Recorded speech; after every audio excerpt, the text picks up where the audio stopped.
Allen for the record! A decade ago, the Sixers sang a song, and the entire town sang along.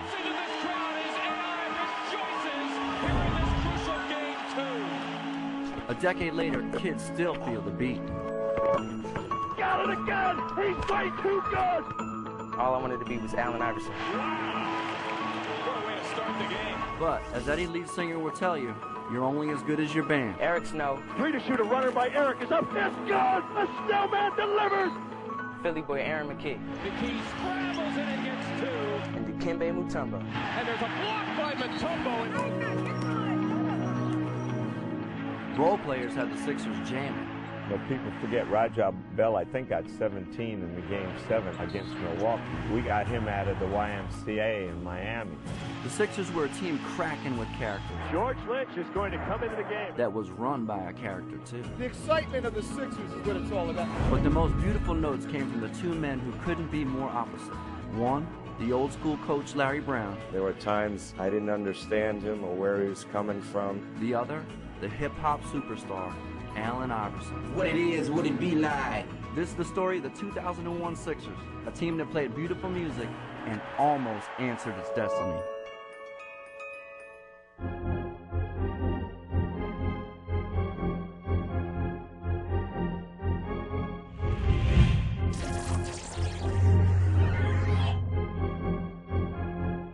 Hey, I'm G-Love of G-Love and Special Sauce. I've been all around the world with my band, but there are few things in life more special to me than when my city, the city of Philadelphia, gets all riled up about one of its sports teams.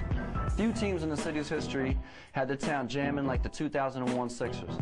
I was there to see it, and now I have the privilege of reliving it with you, right here. So sit back, relax, and check out our Comcast Sportsnet special, Almost Answered. Fans on their feet, applauding the 76ers this year.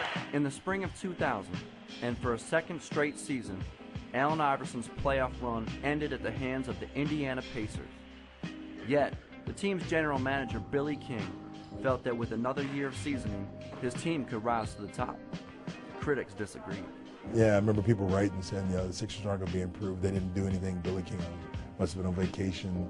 Stephen A. Smith, I think, took me to task in a couple articles. When you have a superstar like Allen Iverson, you have to have another option. And so you get to a point where you're saying, wait a minute, Shaq and Kobe's in the Western Conference. What are you going to do? Because this ain't going to work. But I was just convinced that we needed just to see if that group together could let's let this group just play. The media wasn't all King needed to convince. Larry Brown took over as Sixers head coach in 1997. In the ensuing 3 years, he and his star guard had more than a few flare-ups. Hey, I'm the coach, all right? I have the right to play a guy or not play a guy. If you throw Allen Iverson in the mix, that's big news. You know, if it was one isolated incident, I got no problem. You know, I got a big problem with this one. There's going to be a billion fans out here that love Allen Iverson. There's going to be a billion that hate him. By the summer of 2000, Brown had just about had enough of his temperamental superstar. Well, every day I was probably ready to trade him. Larry Brown and Billy King called me. I was down the shore in Ocean City when they called and said they were going to have a trade and they were going to trade Allen Iverson. Then I had trades with the Clippers, and I'm thinking to myself, no way they would send me to the Clippers. Iverson may have heard trade rumors to the Clippers, but the Pistons were his intended destination. There was a deal on the table that would have sent Iverson to Detroit along with Matt Geiger, but Matt Geiger would have to waive his trade exception in order to make sure that happens, and he refused to do so. He was a challenge. There's so many things about him that you would love, but every day was a challenge. I remember saying, Bubba, you're going to get traded. His pride was hurt. He was a little scared for the first time in Philadelphia because I think he realized that, wow, they actually might trade me. I'm just going to do something that I haven't done. Which is what? Something better than what I've been doing. He said, Pat, please, don't trade me, please. I'll do everything he wants, so, I'll be on time, I'll be a leader, I'll even be a co-captain with Eric Snow. Please tell him. And I called Larry Brack, I said, if half of what he says is true, we got a stone cold winner. But while Iverson was doing everything he could to stay in Philadelphia, Brown was thinking about leaving. His alma mater, North Carolina, had a vacancy, and the vagabond coach was more than tempted. I think most people realize my relationship with Coach Smith in the University of North Carolina. We always felt that nothing was going to happen. Allen wasn't going anywhere. Coach Brown wasn't going anywhere. But if Coach Smith said, Larry, this is where I want you to be, I would have gone. I have decided to continue my efforts and fulfill my dream of helping to bring a championship to Philadelphia. Yes!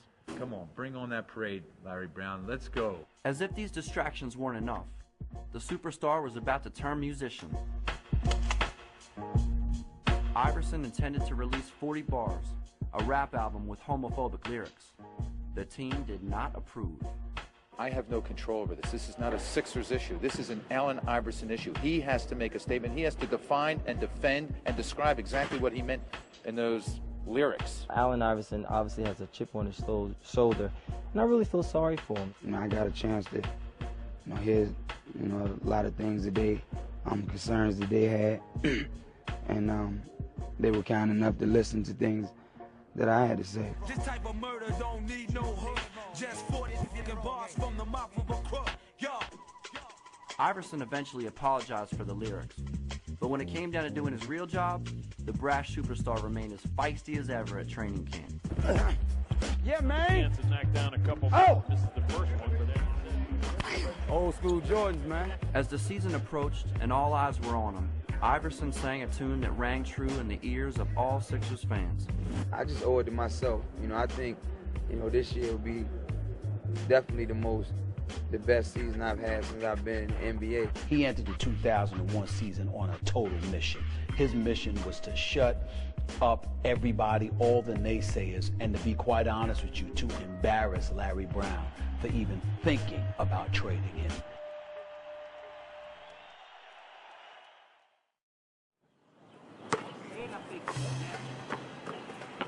If I'm a betting man, I'm betting that it will work out. And work out it did. Allen for two. Yes! Allen crosses over, goes right to the goal and scores. With all the distractions and controversy behind them, the Sixers got to work. Ratliff there to extend the long arm of the law. Maxwell all the way for two. McKee for three, and down it goes. Hill the bump and run with Petit, count it, and a foul. A franchise-best 10 straight wins to start the season, the last of which coincided with the season debut of Matt Geiger, the same Matt Geiger that refused to waive a trade clause in his contract that would have sent Allen Iverson to the Pistons and derailed this magical season before it ever tipped off. Sometimes the best things that happen are things that don't happen. And that's certainly, hey, if Matt Geiger was actually the reason Allen Iverson didn't get traded that year, he probably earned all that, that ridiculous salary he got. Coming into the season, we knew we were okay. It was a solid team because we played hard. We wasn't 100% sure we was a 10-0 team to start the season.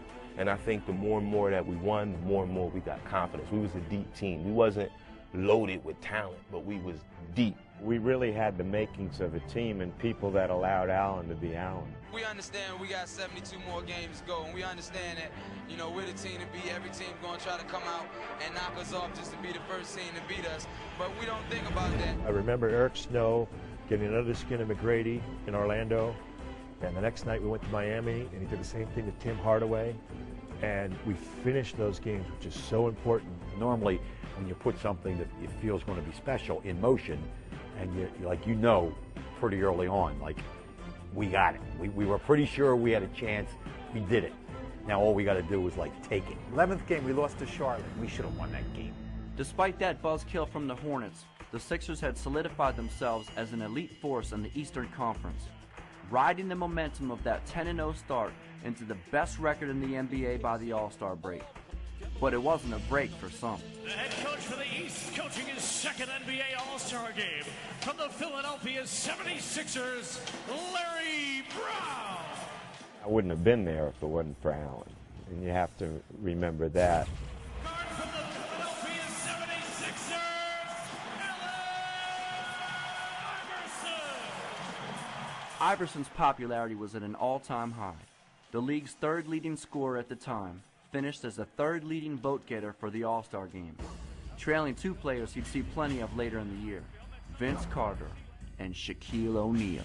After everything that went on this summer, and us putting everything behind us and just trying to win a championship, it's special. And speaking of trailing, the East did plenty of that in D.C., falling behind to the West by as many as 21 points. Waters pass stolen. Here's Kidd from center court. Yes! But Iverson, Stephon Marbury, and a guy Sixers fans would soon get to know, Dikembe Mutombo, staged a furious comeback and transformed a blowout loss into an improbable victory. A fitting finish to the 50th anniversary of the game. It's only a 7-point game with 4.5 to go. Iverson, does he get the continuation? Yes, he does. It counts. Iverson for 3. East up by 1. Yeah, that was awesome. Because it was actually a great game to watch, too, which there are not many All-Star games I can say that about. Allen Iverson has been the story for the East. 15 of his 25 in the fourth quarter. I was so proud of the way he played. You know, we came from way down. It's one of the best All-Star games I've ever seen. The East comes from 21 down. AI was crowned MVP, but after a tumultuous offseason, Iverson wanted the world to see for itself the reclamation between he and Larry Brown. Where's my coach? Where's my coach? Coach Brown. Is he around? It almost seems like a love affair.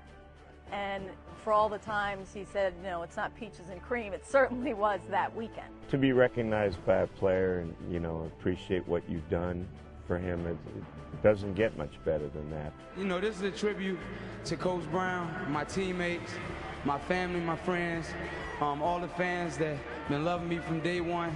I remember being so happy for him because people who never got to see that this guy is a charming guy. That weekend, you understood that, yes, the talent, but he can be charming.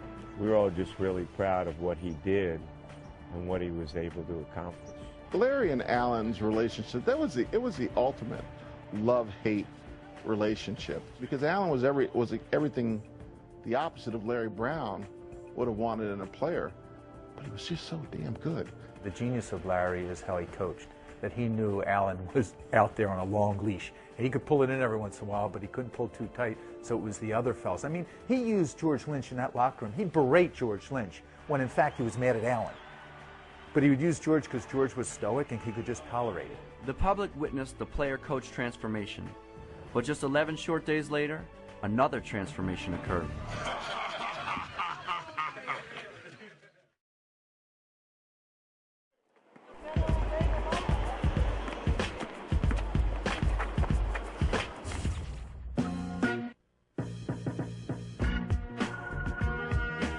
You know what? I had a bet with my cousin how many times he's gonna hit the floor tonight. That was only one. That's the first time. That's it. I got 3. I got 3.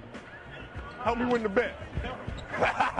Fourth quarter is underway, and the West up by 19 points. I went to the sideline and told the guys that were coming in the game with me, I said, you know, why not us? As Allen Iverson answered the question of why not us in the All-Star game, his coach and organization had another question to ponder. Ratliff there to secure 2. Theo Ratliff was having a breakout season. Named to the All-Star team for the first time, Ratliff was a dominating defensive presence and a big reason for the team's 41-14 start. But that all changed in early February 2001. Ratliff, who's got a bad right wrist, gets up looking at it. Ratliff suffered a serious injury. His ability to return it all in 2001 was now a serious question. So while Larry Brown coached the East in the All-Star game, he also did some recruiting for his team in Philadelphia. 7-time All-Star, Dikembe Mutombo. Coach Brown looked at me on the bench and said, I don't know what you're doing in the South. You might come with me because I need a big man like you who can do what you're doing today. Then Iverson said, yeah, we might take him just with us, coach, after the game. The organization granted their coach's wish just a few weeks later. Here to announce a trade. 76ers have traded Theo Ratliff to Atlanta for Dikembe Mutombo. When Larry and Billy King called me and they were going to make that trade, and I think it was after the All-Star game because I think Larry had just coached Dikembe. And they said they wanted to trade. I said, are you sure?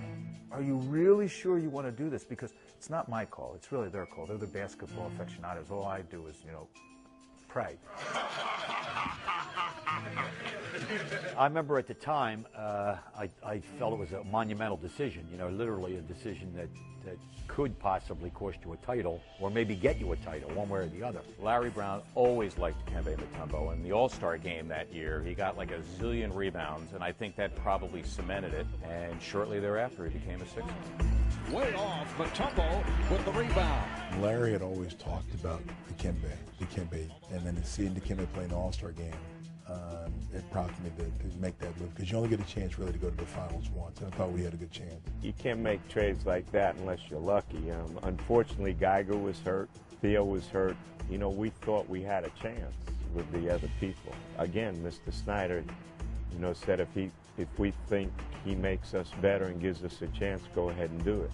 And he obviously did make us better. I was very happy. But in the same token, I was a little bit more reserved on what kind of reception that I might be getting where I'm going. And I think there was a little bit doubt on Philadelphia fans what we need Mutombo. But I think my game in Detroit after arriving almost with a slip and kind of changed the entire picture. It took Mutombo a while to introduce himself, literally. Would you say all of them for us? It's very simple. It's Dikembe Mutombo Polondo Mukamba Diken Jean-Jacques Mutombo. It's just very simple. The Sixers' new big man also took a while to adjust to his new team. With Mutombo in the fold, the Sixers went 15-14 the rest of the way. But that was still plenty good enough for the top seed in the Eastern Conference. He also was one of 4 Sixers to bring home significant hardware at the season's end, winning the NBA's Defensive Player of the Year award. But he wasn't alone. Allen gives it up, McKee for 3. Yes! Got it! McKee for 3. Yes! Big hoop by Aaron McKee, another 3. Yes! The pride of Simon Gratz High School and Temple University, Aaron McKee, won the NBA's 6th Man of the Year. Everybody played a big part in this, and this definitely, you know, helps validate my career. Life isn't that fake after all. You know, they gave it to the guy that really deserved it. It gives me a pleasure and privilege to introduce to you the NBA's Coach of the Year, Larry Brown. I've always talked about playing the right way, and this team does that. I think anytime you win an award like this, it's a reflection of what your team does. But the league's biggest award went to the team's smallest player, the MVP of basketball, Allen Iverson. Iverson, yes! Play by Allen Iverson. Oh, yeah!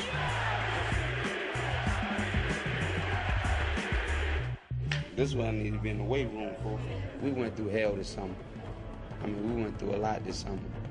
And it showed a lot about Coach Brown and myself to just, you know, for one time, you know, in my career, you know, I just sat back and tried to listen and understand somebody else. You know, sitting out there and listening to what he said, and then spending the 4 years I've spent with him, I think the students taught the teacher a lot about life.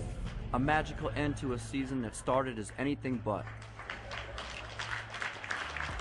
However, the magic wouldn't last long as the team's playoff nemesis, the Pacers, awaited. They swept us one year. We lost to them in the second round one year. And we felt like those were the guys we had to beat in order to really make our move. And we had those guys in the first round, and they come here and they beat us in the first game, and we're like, oh, here we go again. I hated him. I hated Reggie Miller. Gives the Pacers the lead with 2.9 remaining. Oh, you couldn't talk to me for 48 hours. I mean, no one. You know, I'm usually a jovial, really positive person. I wanted to kill anything and everyone. I was so upset that Reggie Miller put that three-pointer in from the corner. I was so mad. I remember I'm walking the dog down the street and someone said, yo, Pat, what happened? Oh, I berated the guy. I don't even know who it was. And I remember going into the conference room back in the office and just sitting there thinking, the number 1 seed, we're going to get beat. And I said, we're going to get beat in the first round after having the best record. But those fears were unfounded this time. And finally, revenge against the Pacers, who eliminated the Sixers in the second round in each of the last 2 seasons. Now, this was their time to step up And I think they had a target on Indiana. Indiana had slipped a little. So they knew that. I think they knew that they were just better than the Pacers, but now it was time for them to evolve into that role. We were able to overcome those guys, and you know, each game that we played, it went to, you know, the final game. And you got to have something in your belly, some type of fire in your belly, to be able to play in Game 5 or Game 7 and be able to come out there and focus and get it done. The Sixers would then test their mettle in the most trying of circumstances. 2 straight Game 7s that kept everyone on the edge of their seats.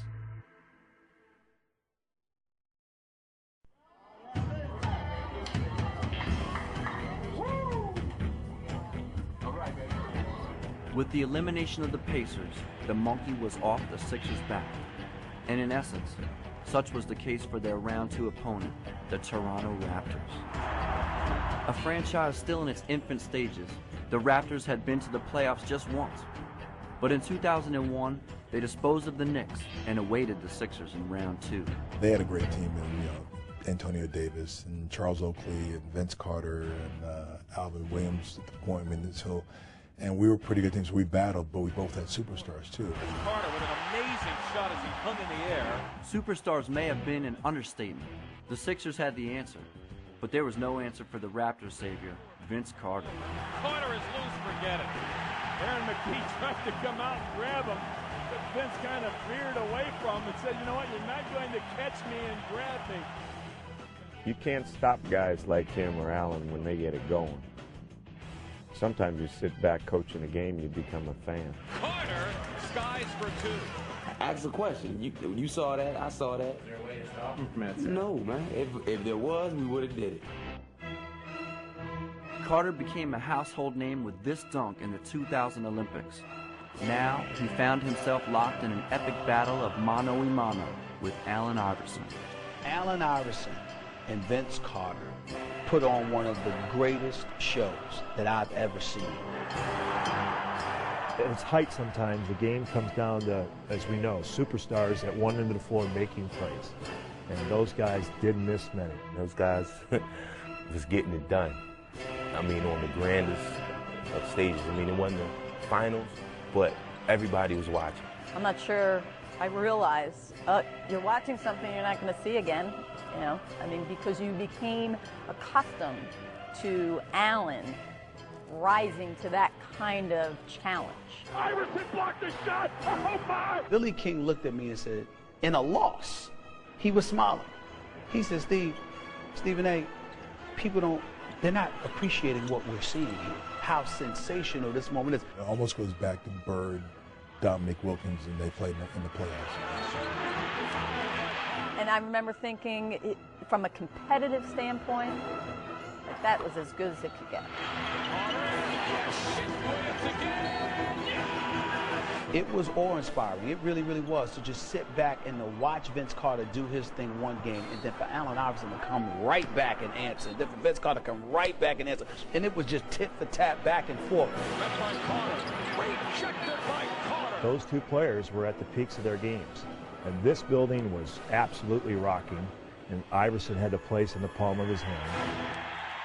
Every time I come in this gym, in this arena, I hear my favorite song. You know, y'all voices. So it's time for y'all to play that song. Let's make this noise and get this party jumping. Iverson certainly got the party jumping in Game 5. After receiving his MVP trophy, Allen went off for 52 in a 33-point blowout. Iverson for 2, and he got it again. Iverson! Yes! Allen drains another 3. He's been the magic man. Allen for the record. Yes! 3 times AI and Vinsanity eclipsed the 50-point mark. But through the first 6 games, nothing was decided. Open Carter for 3. Wrap it up. There'll be a Game 7 in Philly on Sunday. 1 game for a spot in the Eastern Conference Finals. But Carter, amidst massive criticism, opted to attend his college graduation the same day his Raptors were to face the Sixers in that deciding Game 7. I knew it made Coach Smith proud. I don't want to say that I vilified him, because I did not. Was I critical to some degree? Sure. Your graduation is important, but to me, the graduation is not nearly as important as all the work that you put in for it. Getting your degree is important. Marching across stage, I don't know if that's more important than a Game 7. A day filled with drama ended with even more. And as fate would have it, the final shot was drawn up for you-know-who. I know coming out of the timeout, we was walking on the court. Ty said to me, Blue, we're going to switch it. Let's switch it. I said, no, Ty, I'm going to get through the screen. You stay on yours. No, let's switch it. Let's switch it. You know, we try to play straight up because they had a lot of kids that could shoot the ball, and he's very unselfish. Here we go. Antonio Davis will screen. Curry will play in. Curry looking for Carter. Carter runs it the near side. They had the ball, and Vince takes that shot. Everybody was like, what? And he was wide open. He stops. He shoots. His shot is up. Once he got the ball, everything just stopped. Everything just started going in slow motion. Man, that was torturous. It looked pretty good from where I was sitting. It's off the rim, and the Sixers advance to the Eastern Conference Finals. I hope someone put a Mickey in his drink because that shot at the end was fabulous. Fabulous. With the Raptors extinct, it was now deer hunting season. Standing between the Sixers and the NBA Finals, the Milwaukee Bucks and their big three of Ray Allen, Sam Cassell, and Glenn Big Dog Robinson. Robinson for Allen, who slams for two. We knew we have a chance because they didn't have a strong presence in the middle, but we knew also that we was going to face a lot of problems in the perimeter. We felt like we had to keep the score down against this team. We can't get into a shootout with this team. We got to kind of turn it into a physical game and beat them up. Try as they might, it was actually Allen Iverson who received the brunt of the punishment. A bruised tailbone kept the MVP out of Game 3 of the East Finals. I want him to play, but, you know, in no way do I want him to risk any injury that could hurt his career. As you can see, he's limping around, and you know his game is speed, and you know he's hurting bad. You know, to go out there and encourage his team to play hard for him is, I think, you know, that's you know, I give him kudos to him for being able to do it. Allen is a warrior, so nobody knows by the time he goes sleep today how he's going to feel tomorrow. All right, well, wouldn't it be better to suck it up for a game, let him get 3 days rest, take your chances, and then I'll be doing what you're doing, and you know, and I'll be doing another job. A little inside scoop here. I remember at the top of the hotel, over on the 23rd floor of the hotel in Milwaukee, overlooking Lake Michigan. The game was an afternoon game. So I believe it was Pat Croce and the PR person at the time, Karen Frascona, they came up to break that news to Coach. And Coach was on the treadmill, and not like Coach and I always worked out, but at times we were in the same facility. And he was on the treadmill, and they told him, and he's like, we'll be all right. Predictably, the Sixers lost without their superstar, then won with him in Game 4. But then in Game 5, with the series in the balance, another ultimate nail-biter. 6 seconds to go. Cassell picks it up and plays on the left side. Robinson. Big Dog on the baseline with a you can't miss. Big Dog never missed this one in his life, fellas. Baseline left. Robinson leans, shoots, brimming, no. Tapped by Milwaukee, no. And the Sixers win the game. Oh, yeah. The final, 89-88. Once the smoke had cleared from Game 5, it was Allen Iverson who saved his best for last, combining for 90 points in the final 2 games of the series, leading the way in a Game 7 blowout. Just the latest installment in the Sixers game of survive and advance. The 76ers are the Eastern Conference champions, and they're going to Tinseltown. For that moment, it sent the Sixers to the pinnacle of professional basketball, to play in the NBA Finals.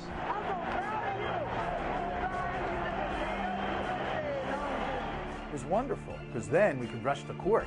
We got to hold some bling up, got to hold a trophy. Eastern Conference Championship trophy was fabulous.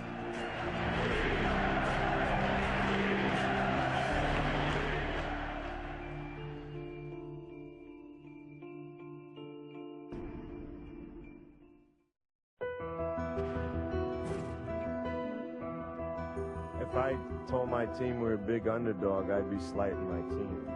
We supposed to just come this series, get swept, and home for the summer, I guess. We didn't make this long trip just to come down here and roll over and die. You know, they got to beat us 4 times. That's the way we're going to approach it. The Lakers were heavy favorites in the 2001 NBA Finals for good reason. Between the end of the regular season and the playoffs, Shaq, Kobe, and company entered the finals armed with a 19-game winning streak. By the time Game 1 arrived, it had been 68 days since LA's last loss. The Lakers had swept through the Western Conference, just destroyed everybody. No, they were lounging, relaxing, waiting for the Sixers. Kept going through 7-game series, 7 games against Toronto, 7 games against Milwaukee. Lakers had a lot of rest. Sitting out there chilling in the California sun, waiting for the Sixers to come get beat down. That was the beauty of it. Not only were Philadelphia fans supportive of our team, I think we had the whole world supportive because of Allen, because of that David image against Goliath, Shaq and Kobe. You know, nobody really gave us a chance. Just like all year, we had to deal with that. You know, they're a good team, but, you know what I mean? So we don't worry about what critics think. The only thing we worried about was what the people thought in that locker room. I knew we would be competitive because we had guys that would compete against Kobe at a high level. We had Dikembe, who at least, you know, physically could play Shaq. The beginning of Game 1 didn't go according to Larry Brown's script. The Lakers sprinted out to an 18-5 lead. The alley-oop to Shaq, and the Diesel with a 2-hand slam. But the Sixers fought back with a 17-5 run of their own. Then Allen Iverson kicked it into overdrive, scoring 15 points in the final 4 minutes, 15 seconds of the second quarter. He ended the first half with 30. Midcourt pass to Bryant, stolen by Iverson. Here's the alley into the lane, scoop layup and good. Allen Iverson tearing the Lakers apart. The Lakers overcame a 12-point Sixer lead midway through the third quarter, thanks in large part to the brute force of Shaquille O'Neal. I remember the matchup between Dikembe and Shaq.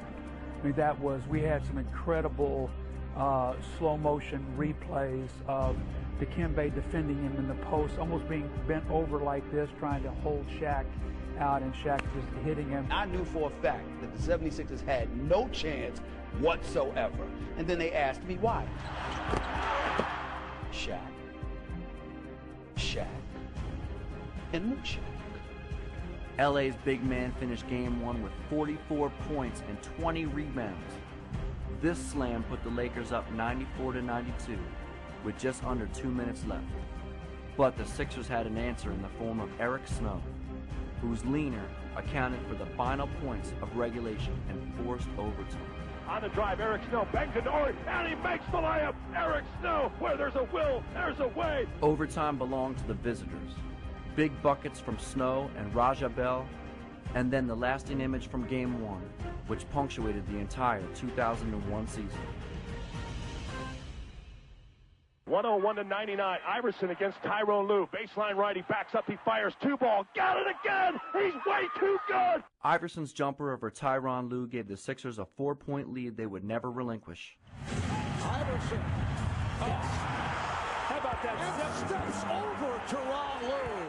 When he stepped over Tyrone Lue, it was fabulous. I remember Sharon Stone was sitting down the aisle from me. I'm yelling at her, screaming at her. It was great. To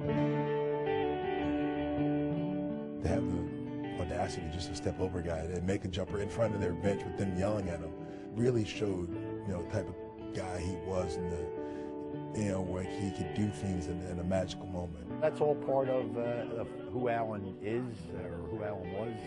He had a special kind of confidence that only the great ones have. And he carried it to me in a very charming, charismatic way. You know, I think stepping over him, you know, the whole thing was just an adrenaline rush and just being into the game. And, you know, me and him did a lot of trash talking to each other during that series. It was just a great memory, something that, you know, my son always enjoyed when he said it. Iverson's Game 1 numbers: 48 points, 6 assists, 5 rebounds, and 5 steals in 52 minutes. An epic performance on the NBA's biggest stage, and it gave the Sixers a series lead that no one saw coming. Well, almost no one. Iverson for 3, yes! Allen we got heart. We're going to play with that first. Play with the talent second. The glamour set, the glitter area, they're stunned here in Los Angeles. Anybody that betted on it, some broke people out there. I'm glad nobody didn't bet their life on it, because they definitely would be dead right now. Allen had an incredible night. We defended like crazy and ended up stealing a win.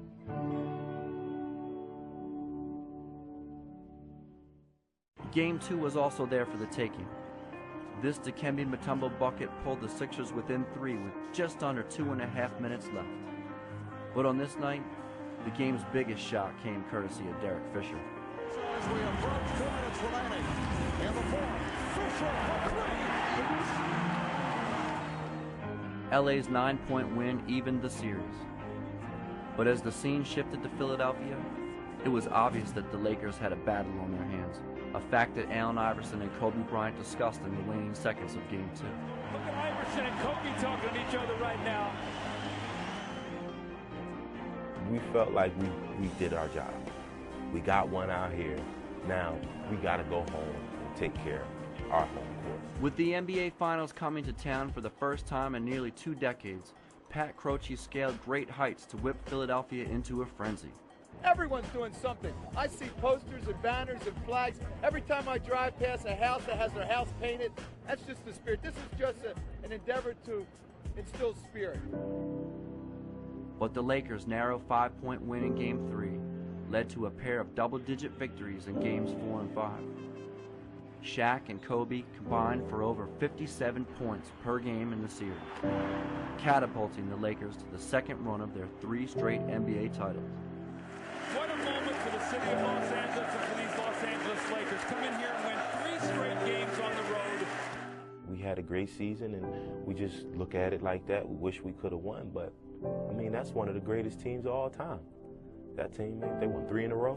Had we been healthy, I think that series would have been a little bit more competitive, even though every game was competitive. Eric Snow was playing. He was still hurt. He was going to need surgery when the season's over. George Lynch was coming off an injury. I think Aaron McKee had the bad shoulder. Allen was hurt.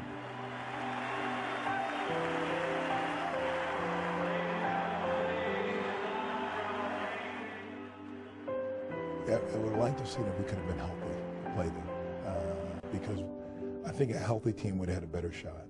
Could we beat them? I don't know, but we had a better shot.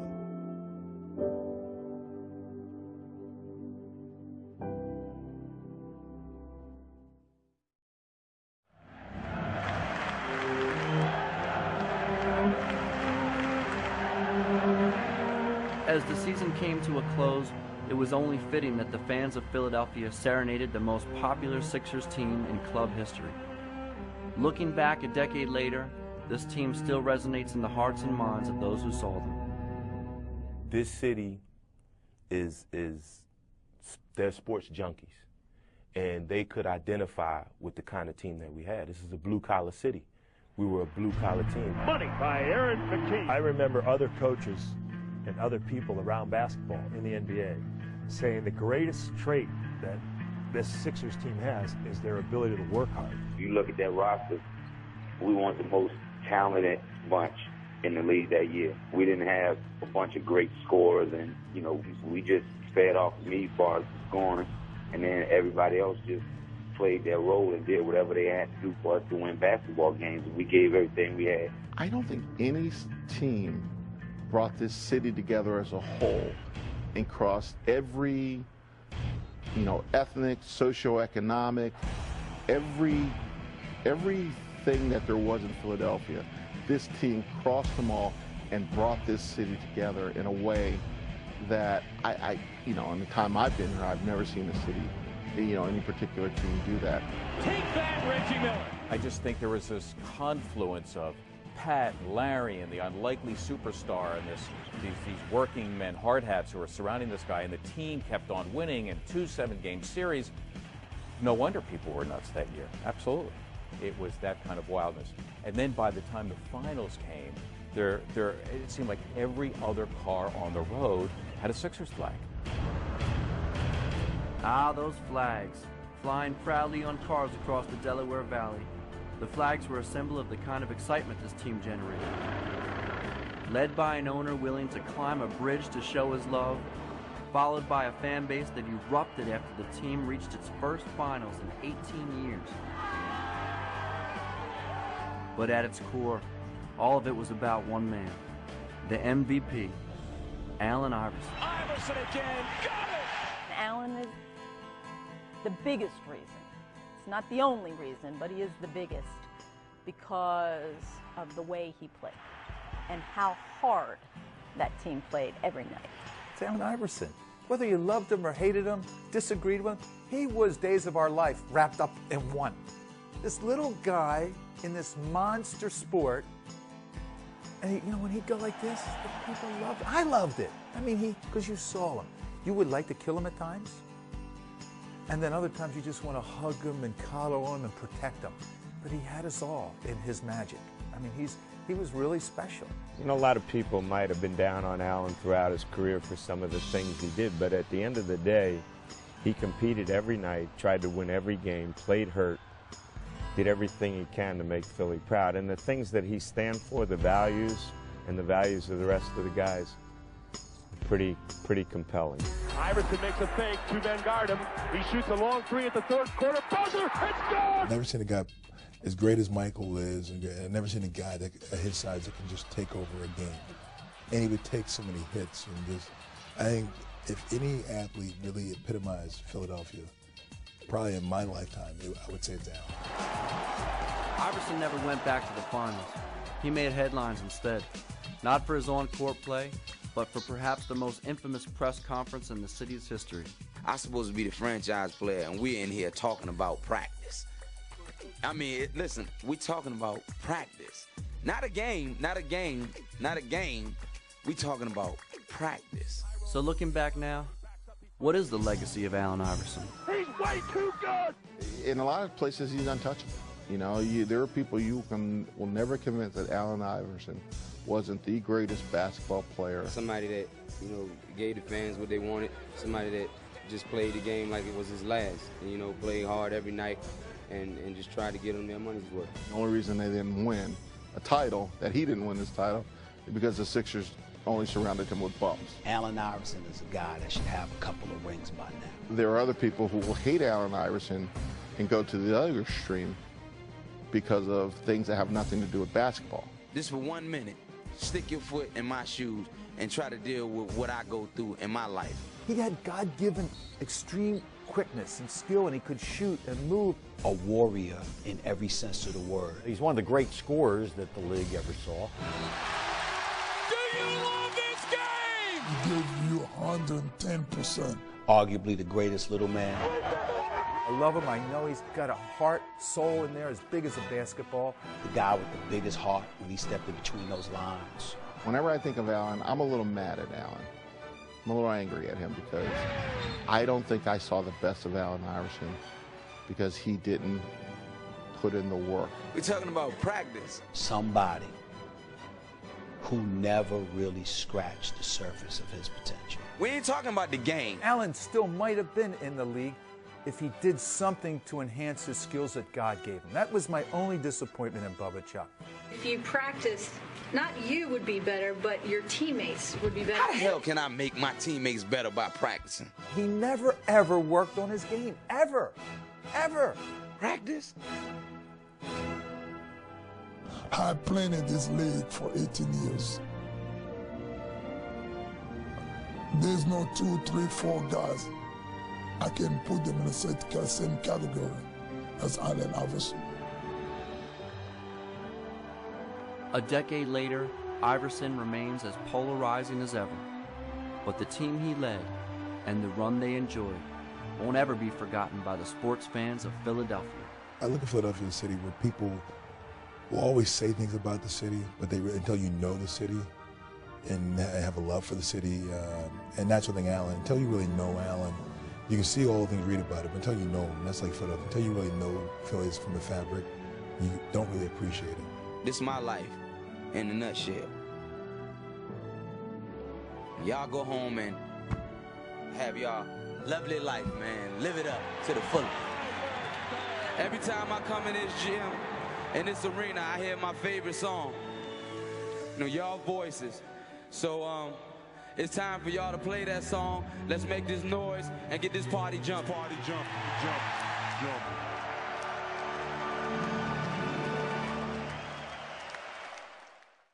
It seemed like it was just yesterday. It really does. I know it's a saying, but it really does.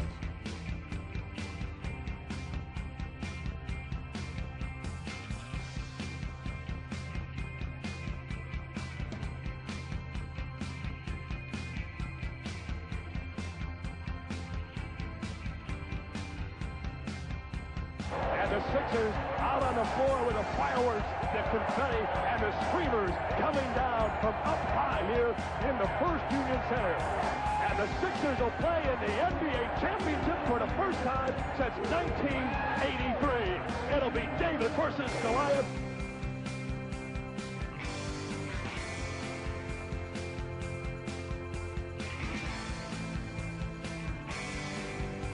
The city can identify with, you know, our team. You know, we had one superstar and a bunch of, you know, scrappy players that was willing to go out there and do whatever it took to win a game. And at the end of the day, with sports, that's what it's all about.